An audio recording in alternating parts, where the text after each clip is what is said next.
Guys, ito nga pala is pinaandar natin kasi nga hindi na naman ito nagagamit. Kasi wala namang gumagamit. O, di ba? Ay, nakita nyo. Yan, wala kasing gumagamit nito. Kaya pinaandar ko na lang. So, ito kasi is nasa likod. Yung sasakyan ko is nasa unahan. So, ang hirap-hirap palipat-lipat ng mga sasakyan. Wow.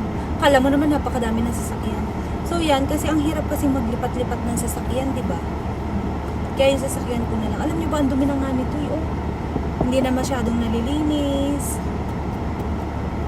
Pero malinis yung loob. Yung labas lang talaga na napakadumi, napakaalikabok na. Hindi na makita yung aking sasakyan sa sa unahan, sa sobrang alikabok. Di ba? Ako dapat ay maliligo na, kaya lang naalala ko ito. Kailangan paandarin. So, mga ilang buwan na rin kasi itong hindi umaandar. Siguro mga February, March, April, May, June, July, August. O, di ba? So, once a month, pinapaandar ko lang ito ng ganito. Hindi tumatakbo. O, di ba? Pinapandar ko lang siya ng nandito. Yan. So, gusto ko na nga itong ibenta. Kaya lang nangihinayang ako. Kasi bagong bili ito eh. Ang ganda-ganda pa.